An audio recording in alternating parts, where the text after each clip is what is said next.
अंतरराष्ट्रीय युवा विद्वान, जैन दर्शन में यूनिवर्सिटी टॉप व गोल्ड मेडलिस्ट, जैन सिद्धांत एवं न्याय विषयों को सरलता से समझाने वाले, यूएसए, इंग्लैंड, ऑस्ट्रेलिया आदि अनेक देशों में जैन धर्म की महती प्रभावना करने वाले, पंडित टोडरमल पुरस्कार, युवा विद्वत रत्न आदि अनेक पुरस्कारों से सम्मानित मूर्धन्य विद्वान डॉक्टर संजीव कुमार गोधा जयपुर द्वारा जानिए धर्म का मर्म।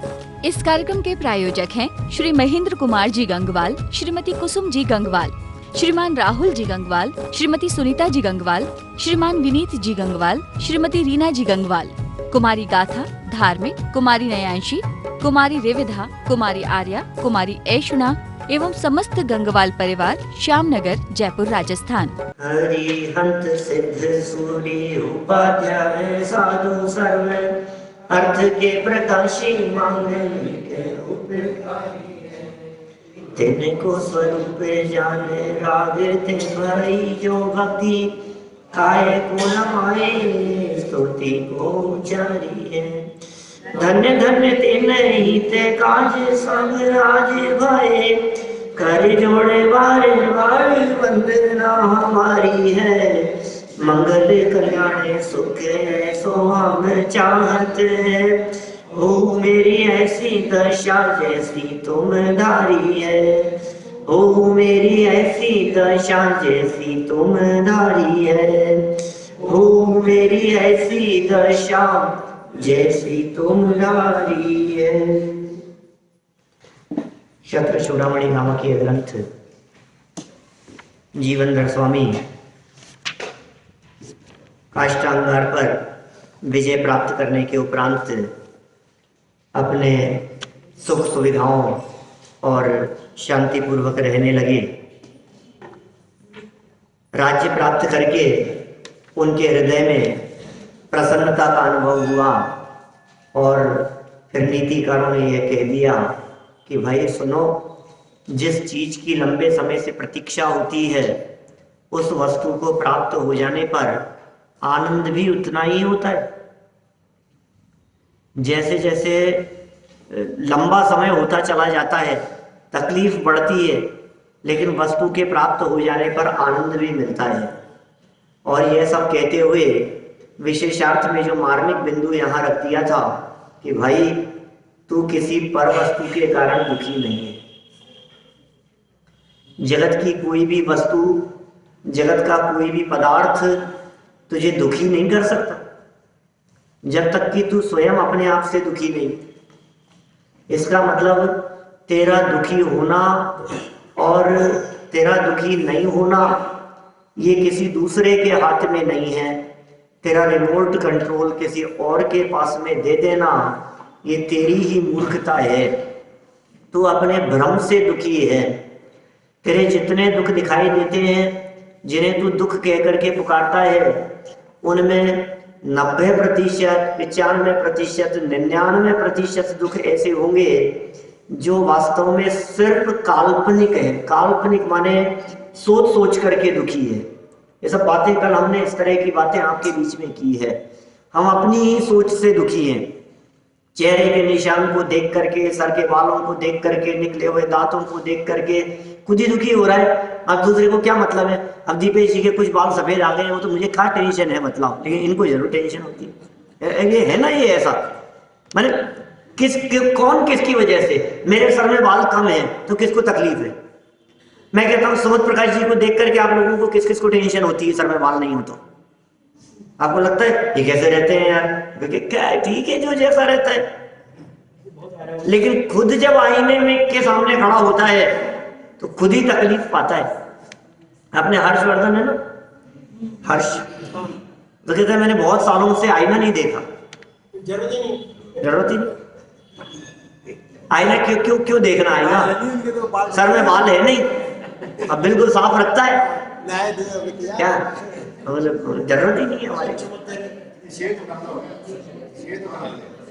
मैंने कहने का मतलब यह है कि ये जीव स्वयं ही अपने आप के बारे में सोच सोच कर दुखी होता रहता है। आज तो मैं अच्छा नहीं लग रहा, आज तो मेरा शर्ट अच्छा नहीं लग रहा, आज मेरा कुर्ता पसंद नहीं आ रहा, हिरासत के निशान लग गया। लोग क्या सोचेंगे, वो क्या सोचेंगे, उनके दिमाग में क्या, कोई कुछ नहीं सोचता है। ये दुनिया है, सब तरह के लोग हैं, सब तरह के चेहरे हैं, सबके चेहरों पे निशान है, किसी के नहीं है सब चलता है। उसमें क्या दम है? सोच लो उसमें क्या फर्क पड़ता है? क्यों दुखी है तू? खाम में दुखी है। तो ये कहा यहाँ इन्होंने कि भाई आज तक अनादि काल से न किसी परद्रव्य ने तुझे दुखी किया है, अनादि काल से नहीं किया। वर्तमान में भी यदि तू दुखी है तो किसी पर वस्तु के कारण दुखी नहीं है, और भविष्य में भी दुखी होगा तो किसी पर वस्तु के कारण दुखी नहीं होगा। भूतकाल, वर्तमान और भविष्य, इन तीनों के दृष्टि से गहराई से विचार करें तो आगम ये कह रहे हैं, भगवान महावीर स्वामी की वाणी ये कह रही है कि तू किसी पर वस्तु के कारण सुखी भी नहीं होता और दुखी भी नहीं होता। तुझे यदि इस प्रकार का भ्रम हो कि ये मिल जाएगा तो मैं सुखी हो जाऊंगा, तो तू कभी सुखी नहीं हो सकता। वस्तुओं का संयोग और वियोग सदा काल चलता ही रहता है। यदि तू पर वस्तु से सुखी मानेगा तो कभी सुखी नहीं हो पाएगा, क्योंकि पर वस्तु जैसा तू चाहता है वैसा मिलेगी नहीं, और मिल भी जाएगी तो रहेगी नहीं। एक वाक्य लिखा था यहाँ पर, तो सब वापस हटा दिए हैं, काफी सालों से लगे हुए थे, जब गंदे हो गए, खराब हुए, तो वो दोबारा करेंगे इस तरह का कुछ। जो सोचता है वो होता नहीं है। वाक्य क्या था? जो सोचता है वो होता नहीं है, जो होता है वो रहता नहीं है, टिकता नहीं है। यदि सोचा हुआ हो जाए, पहले तो सोचा वो हुआ नहीं, और यदि हो जाए तो टिकता नहीं है, और टिका रहे तो भाता नहीं, मन बदल जाता है। बोलो कितने दिन डोसे खाओगे आप? सुबह खा लिए, शाम को खा लिए, दूसरे दिन फिर खा लिए, फिर दूसरे दिन शाम को, अभी यही खाए क्या? माने वो चीज रहती नहीं है। आप उस सुख को, उस आनंद को टिकाए रखना चाहो, वो टिकाई नहीं रह सकता है। ये वस्तु स्वरूप है इस तरह का। जगत के किसी भी पदार्थ के आधार पर जो हमने भ्रम जनित सुख की कल्पना की है, इसका उपाय टोडरमल जी साहब ये कहते हैं, पेज नंबर 52, 52 नंबर पेज, मोक्ष मार्ग प्रकाशक में, वो कहते हैं भ्रम जनित दुख को दूर करने का उपाय तो भ्रम दूर करना है। तो दुखी कैसे? भ्रम से, गलतफहमी से, अपनी मान्यता से। तो अब सुधार कैसे हो कि भ्रम दूर कर लो, ये गलतफहमी दूर हो जाए तो सुखी हो जाए। सारा दुख गलतफहमी की वजह से है। हम जितने परेशान हैं वो सब अपनी ही गलतफहमी की वजह से परेशान है, बाकी तो कौन परेशान करता है? बच्चों ने यदि कहना नहीं माना और आप परेशान हो रहे हैं तो बच्चों ने किया क्या परेशान? आपकी सोच में कोई यदि आपका कहना नहीं मान रहा है, कोई यदि आपके विपरीत चल रहा है, तो उसने दुखी किया क्या आपको? कि हाँ साहब कर ही तो रहे हैं, देखो आप ये मान नहीं रहे कहना, तो तू मान ले कि ये नहीं मानेंगे। ऐसा क्यों नहीं मान लेता है? अपनी श्रद्धा में, अपने अभिप्राय में इस बात को क्यों नहीं सुधार लेता है कि यह जगत हमारे अधीन नहीं है, हमारे अनुसार नहीं चलता। जगत हमारे अनुसार नहीं चलता, ये दुनिया हमारे हिसाब से नहीं चलेगी। सारा जगत अपने अपने स्वतंत्र परिणाम अनुसार चलता है। तो यदि इस बात को स्वीकार कर ले वे तो फिर दुख का कोई काम नहीं है। तो जो ज्ञानी जीव, यहाँ तो कहा जीवनधर कुमार, वे ज्ञानी थे, वे समझदार थे, इसलिए बाहर में राज्य पद मिलने पर दिखाई देने वाली प्रसन्नता भी ऊपरी प्रसन्नता है, अंदर में जानते हैं इस राजपाट में कुछ दम नहीं है। अंदर में तो शायद उस वीतरागता की धारा बरत रही हो कि अब ये सब छोड़ करके जाएंगे, अपन तो निकलेंगे, ये जंजाल में कब तक फंसे रहेंगे। ये धारा तो चलती ही है ना। सम्यक दृष्टि ज्ञानी जीवों के अंदर में संयम धरना सके पे संयम धारण की रटी, ये है कि नहीं स्थिति? संयम नहीं धर पा रहा है अभी, लेकिन संयम धारण करने की रट अंदर में लगी हुई है। क्या चटपटाहट है अंदर में, कब संयम धारण करूंगा, कब संयम धारण, अंदर में वो बात चलती है। बाहर में रमत अनेक सुरनी संग 35 परिणति ते नित हटाहटी। कैसा दशा है? चिन्ह मूरत द्रग धारी की मोहे रीत लागत है अटापटी। ये ज्ञानियों का जीवन है भाई साहब। बाहर से देखने से दिखाई नहीं देगा आपको, बाहर से देखोगे क्या आप, इन चमड़े की आंखों से तो चमड़ा ही दिखेगा क्या। और ये चमड़े को देख देख करके होता रहे, खुश होता रहे, राजी होता रहे, दुखी होता रहे, पीड़ित होता रहे, क्या है दम इसमें? ये ऊपर का चमड़ा है और अंदर तो सबकी हालत खराब है। बोलो, ऊपर से चमकदार दिखता है, इसमें कुछ दम नहीं है। वर्क सोने का चढ़ा है गोबर की मिठाई पर, ऊपर से पॉलिशिंग दिखाई दे रही है, ऊपर से सोने जैसी परत दिखाई दे रही है, वर्क दिखाई दे रहा है, वर्क गोल्ड का वर्क है ऊपर। यहाँ अंदर मटेरियल क्या है, माल क्या है अंदर?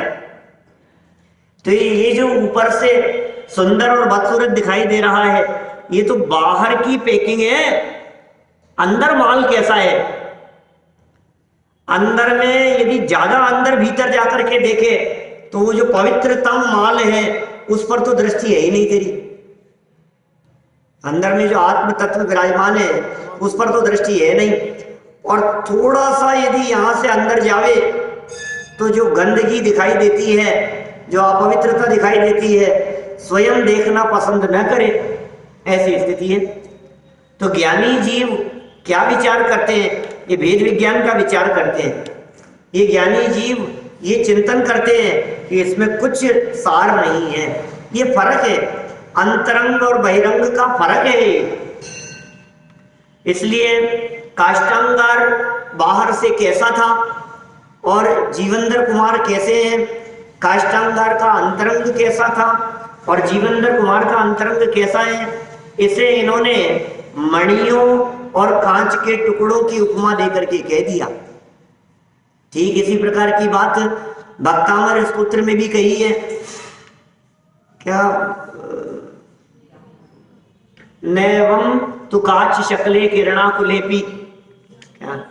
नैवम, न एवं नहीं ही है, नैवम तु काच शकले, कांच के टुकड़ों के समान, किरणाकुलेपी, सूर्य की किरणों से का प्रभाव पड़ने के बावजूद भी उन कांच के टुकड़ों में वैसी चमक नहीं है जो मणियों की जैसी कही गई है। ऊपर का है ना, ऊपर वाले इसके ऊपर लाइन है, क्या? ज्ञानम यथा कई विभाति कृतावकाशम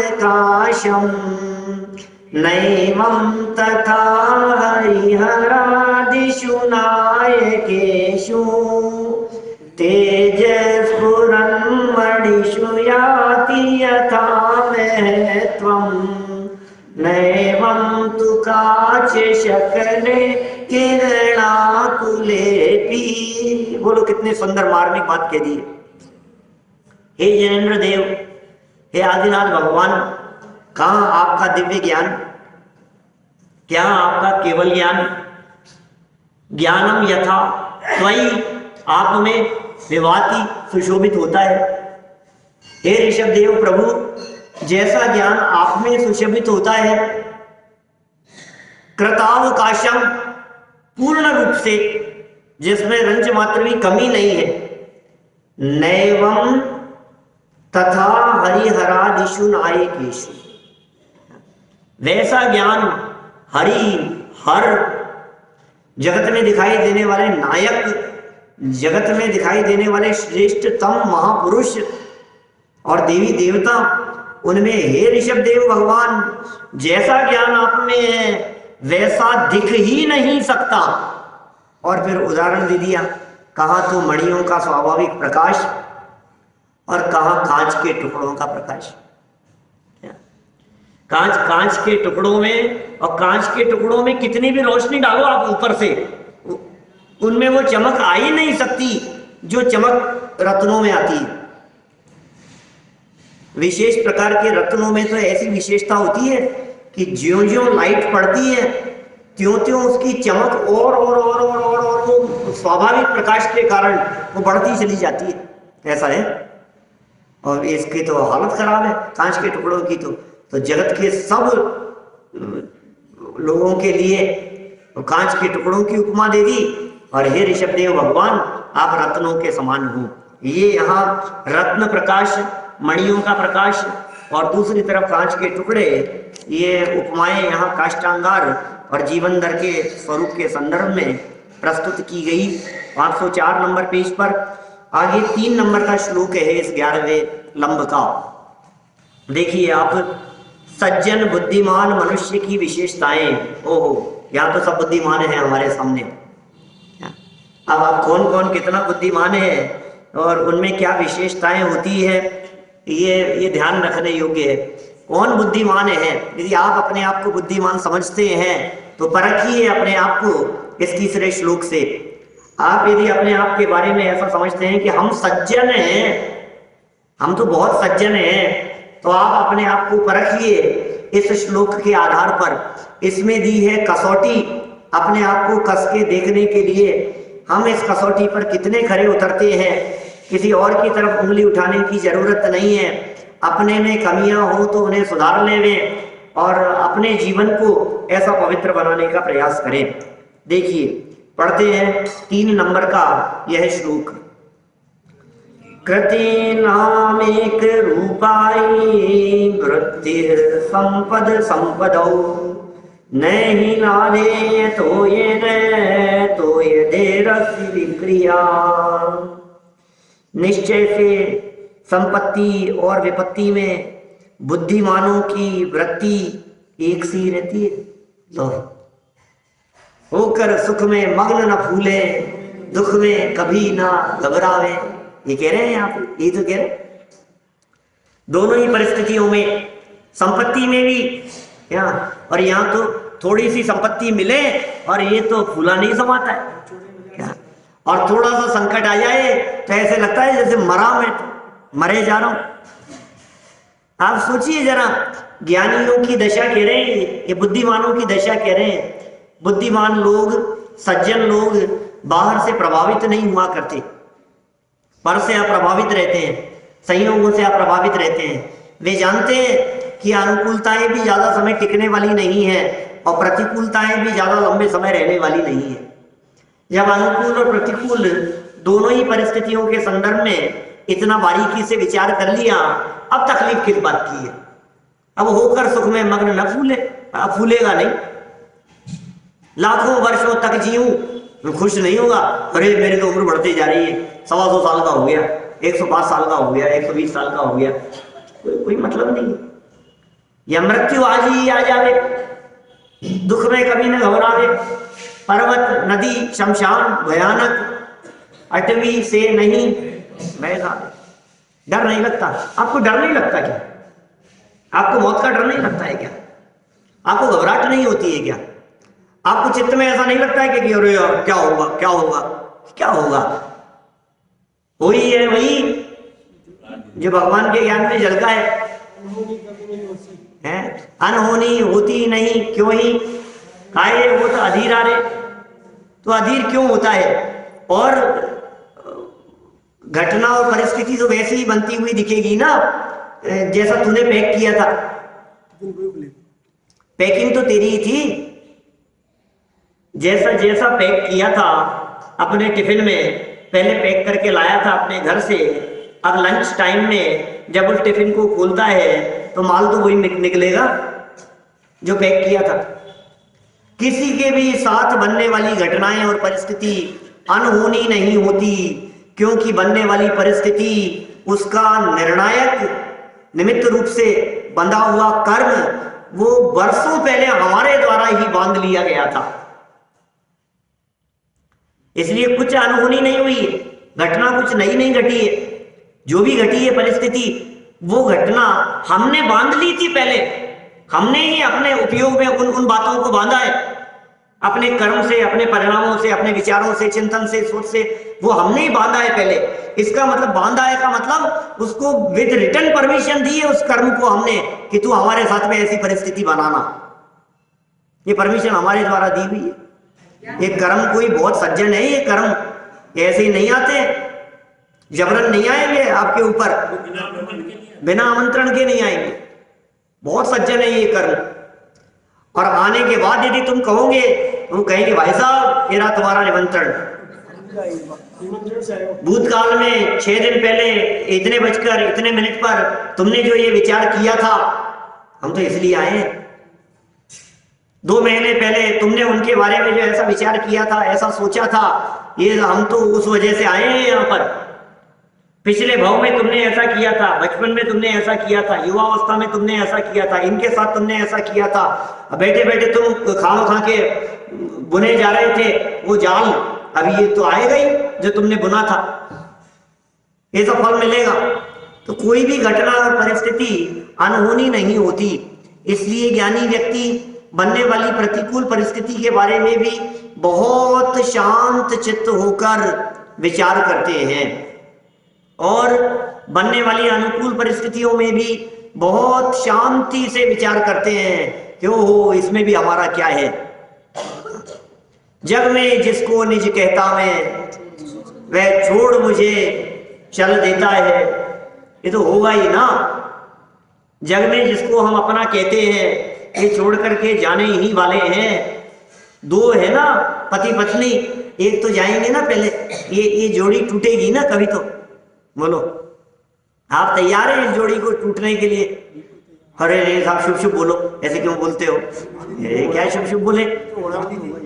जो सच्चाई की खबर जिसे है, वास्तविकता की खबर, वो शुभ है। अशुभ तो ये है कि तू उस सच्चाई को अनदेखी करता है, ये अशुभ है। आप समझ रहे हैं? मौत आ जाएगी, मर जाएंगे, ये कोई अशुभ बातें नहीं है। ये आपको वस्तु स्थिति और यथार्थता की याद दिला रहा है, ये शुभ है। आपको मालूम है ज्योतिष शास्त्र वाले ऐसा कहते हैं, आपको यदि रोड पर चलते हुए सामने से मुर्दा आता हुआ दिखाई देवे तो शुभ लक्षण कहते हैं। तो क्यों शुभ कहते हैं? वो क्या शुभ है और अशुभ है वो सब तत्कालिक परिणामों पर निर्भर करता है, लेकिन उसके पीछे हेतु यह है कि किसी को मरे हुए देखकर, किसी की लाश को निकलते हुए देखकर जो तेरे परिणाम थोड़े भीगे हैं, जो तेरे परिणामों में थोड़ी कोमलता आई है, जो तुझे अपनी भी मौत दिखाई देने लगी है, या जो तुझे तेरे परिणामों में आ गया है कि भाई दशा तो सबकी यही होनी है, तो ये जो परिणाम है, इस परिणाम के आधार पर उसे शुभ कह दिया। बाकी तो जो क्या फल मिलेगा उसका तो अलग है। ऐसा थोड़ी नहीं कि ये रास्ते में मुर्दा दिख गया तो जिस काम से जा रहे थे वो हो ही जाएगा, ऐसा नहीं है। उसके शुभ का अर्थ ये है कि उस घटना को देखकर तेरे परिणामों में क्रूरता चली गई, तेरे परिणामों की तीव्र कषाय चली गई, तेरे परिणामों में कोमलता और मंदता आ गई, इसलिए उसे शुभ कहते हैं। ये सारे ज्योतिष शास्त्र की चर्चा हो, चाहे निमित्त शास्त्र की चर्चा हो, ये निमित्त ज्ञान की चर्चाएं हो, ये सब जितनी भी बातें हैं, चाहे वास्तु शास्त्र की बातें हो, इन सब में कहीं ना कहीं इस तरह की बातें रिलेट होती है। लेकिन अपन समझते नहीं है, तो समझने वालों से तो पूछ लें कि इस चक्कर में उलझना मत, नहीं तो मारे जाओगे। क्या फिर तोड़ फोड़ी चलती रहेगी बस, फिर जीवन में शांति नहीं मिलेगी तुम्हारे को, क्योंकि पूर्ण ज्ञानी कोई नहीं है। और भाई हम तो ये कहते हैं, अभी तो बात तो ये चल रही है कि ये द्रव्य कर्म तुझे सुखी दुखी नहीं कर सकता, तो ये नौकर्म तुझे सुखी दुखी कैसे करेंगे? तेरे जितने सुखी होने के लिए प्रयास है, ये सारा नौकर्म में है ना। नौकर्म माने क्या होता है? संयोग, सारे संयोग। क्या साहब गांधी जी 150 की जयंती चल रही है देखो ये कितना अपने को लग रहा है ये सब संयोग, ये ऐसा हो जाए, ये अरे भाई ये सब नौकर्म है क्या? और नौकर्म से तेरे सुख दुख का दूर दूर तक संबंध नहीं है इन नौकर्मों के माध्यम से। तो फिर द्रव्य कर्म तो सुखी दुखी करते हैं, अरे वो भी निमित्त मात्र होते हैं। द्रव्य कर्म का उदय आया और द्रव्य कर्म के उदय आने पर तुझे ये 9 कर्म मिल गए, द्रव्य कर्म के उदय में मिल गए सब 9 कर्म, द्रव्य कर्म के उदय से मिले, अरे तो भी तू सुखी दुखी ना हो, ये तेरे पुरुषार्थ पे निर्भर करता है। वो चीज अंदर की चीज ही अलग है। ये बुद्धिमानों का लक्षण कह रहे हैं यहाँ, बहुत सुंदर वाक्य है। कभी इतने इतने सुंदर वाक्य बतला देते हैं ये। देखो आप, मन रीझता है ऐसे पंक्तियों पर। निश्चय से माने सच्ची बात है, निश्चय माने सच्ची बात है, निश्चय माने यथार्थ बात है। निश्चय कोई निश्चय और व्यवहार या कोई ऐसा नहीं है कि कोई बहुत बड़े महान लोगों की बात हो कि त्यागी व्रती सन्यासी विद्वानों की बात हो, निश्चय व्यवहार नहीं भाई। निश्चय मतलब सच्ची बात, और व्यवहार माने कहने की बात, लगावटी मिलावटी घुमा फिरा करके कहने मात्र के लिए ये जो बात है ये व्यवहार की बात है। व्यवहार में आप कुछ भी कहो, इन्होंने बचा लिया, व्यवहार में कुछ भी, आज तो इनकी वजह से बच गए साहब। आज तो देखो आप, ये आप व्यवहार में कुछ भी कहो, लेकिन निश्चय से माने सच्चाई क्या है उसमें, इसकी खबर भी होनी चाहिए। ज्ञानी जीव व्यवहार में कुछ भी कहे, लेकिन निश्चय से वस्तु स्थिति क्या है इसकी ज्ञानियों को खबर हुआ करती है। ज्ञानियों को खबर है। ज्ञानी जीव वास्तविकता से बेखबर नहीं होते। ऐसा नहीं ज्ञानी जीव बेखबर है क्या, ऐसा नहीं है, बराबर खबर है उनको कि क्या स्थिति। ऐसा बोल तो रहे हो आप, 96,000 रानियां मेरी है, मेरी पत्नियां हैं, बोल तो रहे हो, बोल रहा हूं, लेकिन वस्तु स्थिति जानता हूं कोई किसी का नहीं है। आपको अनुभव है कि नहीं? आप जैसा एक के बारे में अनुभव कर रहे हैं, वैसा वो 96,000 के बारे में अनुभव करता है। जगत में कोई किसी का नहीं है। ये कह रहे हैं निश्चय से संपत्ति और विपत्ति, संपत्ति हो चाहे विपत्ति हो, निश्चय से बुद्धिमानों की वृत्ति एक सी रहती है। ओ सच है, नदी के जल से समुद्र में विकार भाव अर्थात मर्यादा का उल्लंघन नहीं। बोलो, ये समुद्र को अच्छा कह रहे हैं।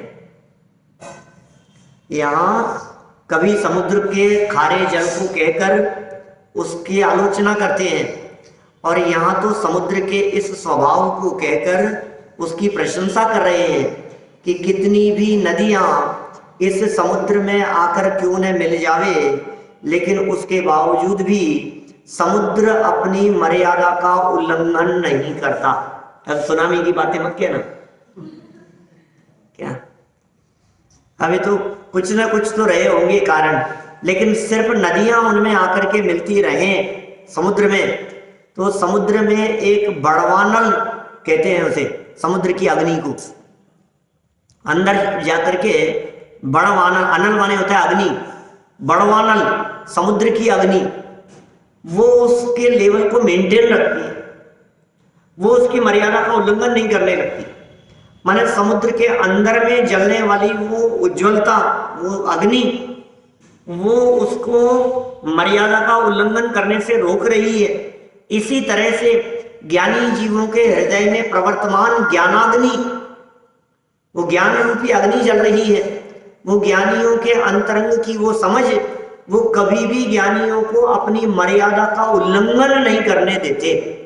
रामचंद्र जी यदि महापुरुष थे और यदि वे मर्यादा पुरुषोत्तम कहलाए क्या, तो उन्होंने कभी अपनी मर्यादा का उल्लंघन नहीं किया। आप रामचंद्र जी का जीवन कैसा था, ये रामानंद सागर ने जो, अरुण गोविल ने जो रोल किया उसमें रामायण में, माने वो उसकी आप मुद्रा को देखो, कभी खोल करके देखो आप उसे, YouTube पे सारे वीडियो अवेलेबल हैं उसके, सब मिलते हैं, तो आपको लगेगा यार ये क्या व्यक्ति है। आपको उसका जो चेहरा दिखता है, दिखेगा, कभी देखना उसे खोल करके कितने 30 साल पुरानी बात हो गई, लगभग 29 साल पुरानी, सन 90 की बात है, 90-91 के आसपास चलती थी वो, 28-30 साल पुरानी बात है। लेकिन जितने लोग बैठे हैं सबने देखा है उन दृश्यों को। 30 साल पहले के भूल गए आप, कभी उसको अपने मोबाइल की स्क्रीन पर दोबारा खोल करके देखो, फिर देखो उसके चलने का तरीका, फिर देखो उसके बोलने का तरीका, फिर देखो उसके चेहरे के हाव भाव, एक्सप्रेशन, तो आपको लगेगा कि यार ये सच में राम ही उतर करके आ गया है क्या। और यही कारण है कि लोगों ने उसमें राम की कल्पना की। ये घटनाएं तो सबको पता ही है। जब उसे किसी बार में बैठे हुए सिगरेट पीते हुए शराब के सामने देखते थे तो लोगों के दिल में कितना आघात पहुंचता। वो सड़क पे जहां से गुजरता था लोग उसके पैरों पड़ जाते थे, ये राम है तो, कि वो उसकी छवि उसी तरह की थी। तो जैसे रामचंद्र जी, क्यों कैसी छवि थी उनकी, मर्यादा पुरुषोत्तम। आप कल्पना कर सकते हैं, पिताजी ने उसे 14 वर्ष के वनवास की बात कही, मिलेंगे आपको कोई ऐसे पुत्र जो कम से कम ये भी नहीं कहे पिताजी और सोच लो, कुछ चले तो जाऊंगा ही, आप कह रहे हो तो बोलो, आपकी आज्ञा को टालूंगा तो नहीं, लेकिन आप ही देख लो, ये कोई क्या वाजिब है क्या, कुछ भी नहीं, कोई बात नहीं, ठीक है। एक वाक्य पलट करके नहीं कहना, ये क्या मर्यादाएं हैं, ये कैसे मर्यादा पुरुषोत्तम थे वे। हर ज्ञानी मर्यादा पुरुषोत्तम है, हर ज्ञानी जी। जीवनधर कुमार अपनी मर्यादाओं का उल्लंघन नहीं करेंगे, भरत जी अपनी मर्यादाओं का उल्लंघन नहीं करेंगे, रामचंद्र जी ने अपनी मर्यादाओं का उल्लंघन नहीं किया। जितने महापुरुष आपको पुराण पुरुष मिलेंगे प्रथमानुयोग में, आप उनके जीवन को देखेंगे तो आपको लगेगा कि मर्यादा में रहते हैं। सब तरह से मर्यादा एक तरफ नहीं होती है, मर्यादा 50 तरह से दिखाई देती है। आपकी मर्यादाएं अपने पिता के लिए, आपकी मर्यादाएं अपनी माँ के लिए हैं, आपकी मर्यादाएं पत्नी के लिए, मित्रों के लिए, पुत्रों के लिए, अपनी संतान के लिए, सबके लिए मर्यादाएं हैं। हर जगह पर मर्यादा लागू होती है। सास ससुर की अपनी मर्यादा है, बहुओं की अपनी मर्यादा है, देवरानी जेठानी के साथ में अपनी अलग मर्यादा है। सब हर जगह पर मर्यादा लागू होगी। आपके कार्य करने में मर्यादा लागू होगी, आपके बिजनेस में मर्यादाएं लागू होगी। सब जगह मर्यादा शब्द का प्रयोग अकेला एक ही जगह प्रयोग नहीं हो सकता है। दुनिया के हर स्थान पर सबकी मर्यादा है अपनी अपनी। हम यदि यहाँ प्रवचन कर रहे हैं तो हमारे वक्तव्य की अपनी एक मर्यादा है। कौन सी बात किस लेवल पर कितनी कही जा सकती है, ये अपनी मर्यादा है। सभा में बैठे हैं तो बैठने वालों की अपनी मर्यादा है। यहाँ आप आकर के बैठे तो किस तरह से बैठा जाए, कैसे बोला जाए, कितना डिस्टर्ब किया जाए, कितना प्रवचन में प्रश्न पूछे जाए, सबकी मर्यादा है अपनी। सभा में आप देखो बालबोध पाठमाला पढ़ते समय अपन ने एक बच्चे ने बीच में प्रश्न किया तो उसने कहा तुम्हें सभा में बैठना नहीं आता, सभा में कैसे डायरेक्ट चालू कर दिया तुमने, तुम्हें यदि सभा में कुछ पूछना है तो हाथ खड़ा करो, फिर खड़े हो, फिर पूछो गुरुजी से कि गुरुजी आप ये कह रहे हो, ऐसे थोड़ी ना कुछ भी होता है। आप क्लास की मर्यादा आपने नहीं देखा कभी स्कूल में पढ़ते समय कैसी मर्यादाएं होती है। स्कूल की मर्यादाएं नहीं है, कोर्ट की मर्यादा नहीं है, हॉस्पिटल की मर्यादाएं नहीं है। कोर्ट में कोई वकील कुर्ता पजामा पहन करके केस लड़ने चला जाए तो मजिस्ट्रेट क्या कहेगा, ड्रेस बदल करके आओ, ये चलेगा नहीं है। यहाँ आपका कोर्ट यही है। यहाँ पर ये साहब ये क्या फर्क पड़ता है कपड़ों से, बहस तो मुझे करनी है, बहस तो मुझे करनी है, और जो कुछ भी केस लड़ना है वो मेरे दिमाग में है। आप कपड़ों को क्यों देखते हो, नहीं चलेगा भाई साहब। वो आपको उस यूनिफॉर्म में जाना ही पड़ेगा, वो उसकी मर्यादा है। स्कूल में यदि आप जा रहे हैं तो स्कूल की यूनिफॉर्म में आपको पहुंचना ही, ये स्कूल की मर्यादा है। दुनिया में हर रेड लाइट आप क्रॉस नहीं करें तो ये आपकी मर्यादा है। आप उस लाइट को क्रॉस नहीं करेंगे, आप रोड पर लेफ्ट साइड में चलेंगे तो उसकी मर्यादा है। तो ज्ञानी व्यक्ति कभी मर्यादा का उल्लंघन नहीं करते, उनका जीवन मर्यादित होता है। आप यदि दिन में भोजन कर रहे हैं तो ये मर्यादा है। आपने किसी प्रकार के नियम संयम संकल्प यदि लिए हुए हैं तो मर्यादित जीवन है आपका। अब और कितना खोलूं मर्यादा को, अब आप समझ लो। मैंने सब तरह से मैंने आपको मर्यादा की बात कह दी। मर्यादा क्या होती है इन्होंने कह दिया, भैया समुद्र अपनी मर्यादा का उल्लंघन नहीं करता, ज्ञानी धर्मात्मा पुरुष अपनी मर्यादा का उल्लंघन नहीं करते। मर्यादित जीवन, बोलने की मर्यादा है। ये जो जबान है ना, ये खुलती है, मर्यादा में खुलनी चाहिए। क्या? मौनम सज्जनस्य लक्षणम, मूर्खस्य आभूषणम और सज्जनस्य लक्षणम। समझ रहे हो आप? सज्जन व्यक्ति कम बोलते हैं, महापुरुष कम बोलते हैं। क्या? वे ज्यादा नहीं बोलते। कम बोलने वाले व्यक्ति अच्छे कहलाते हैं। वो उनका गुण है कम बोलना। आप कहो सब मूर्खों का, अरे मूर्खों का तो आभूषण कहा गया है, क्योंकि मूर्ख बोलेगा तो पता नहीं क्या बोलेगा, तो तू इस गहने को पहन ले, तेरी प्रशंसा होती रहेगी। लेकिन सच में तो सज्जनों का गुण है। इस कार्यक्रम के प्रायोजक हैं श्री महेंद्र कुमार जी गंगवाल, श्रीमती कुसुम जी गंगवाल, श्रीमान राहुल जी गंगवाल, श्रीमती सुनीता जी गंगवाल, श्रीमान विनीत जी गंगवाल, श्रीमती रीना जी गंगवाल, कुमारी गाथा, धार्मिक, कुमारी नयांशी, कुमारी रेविधा, कुमारी आर्या, कुमारी ऐशुना एवं समस्त गंगवाल परिवार, श्यामनगर, जयपुर, राजस्थान।